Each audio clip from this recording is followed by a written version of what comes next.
امروز در شهر خورخ مرکز مأموری ولایت مختار کوهستان بدخشان در میدان روبروی حکومت این ولایت میتینگ اعتراض ساکنان ادامه دارد. ساکنان طلب دارند که گناهکاران ناآرامی های روز 25 نوامبر که باعث مرگ 3 ساکن بدخشان و جراحت برداشتن 15 تن دیگر از جمله 5 کارمند مقامات شد به جوابگری کشانیده شده پاسگاه های زیاد امنیتی را از اطراف و داخل شهر بردارند. نیروهای اضافی 3 سال پیش به خورخ و اطراف آن اعزام شده را پس بکشند.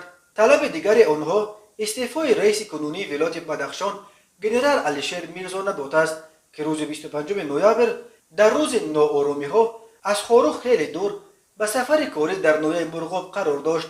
همزمان فعالان زاده بدخشان در شبکه‌های اجتماعی و در سامانه Change.org پتیسیایی را با طلب خود نشر کردند. این پتیسیا در سامانه Change.org علاقه قریب 1000 امضا جمع آورده است. در پتیسیا در نزد حکومت مرکزی تاجیکستان چند طلب گشوده شده است که از جمله این بندها را در بر میگیرد.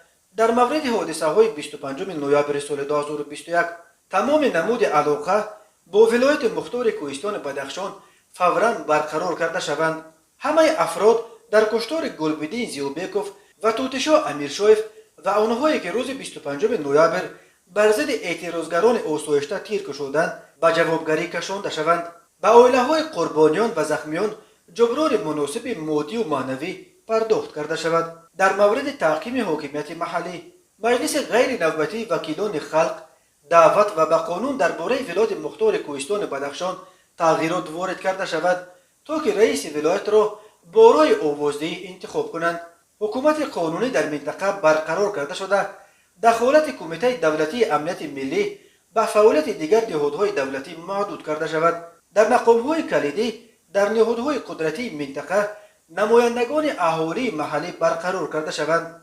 در مورد دمیلیتاریزاسیون ولایت ستاد بین اداروی عاید به تامین امنیت و ترتیبات در ولایت مختار کوهستان بدخشان که سال 2018 تأسیس داده شد برهم داده شده نیروهای اعزام شده به محل دائمیشان فرستاده شوند. شهر خورخ پورا دمیلیتاریزاسیون شده واحدهای حربی در قسمهای حربی و منطقه‌های سرحدی جابجا کرده شوند.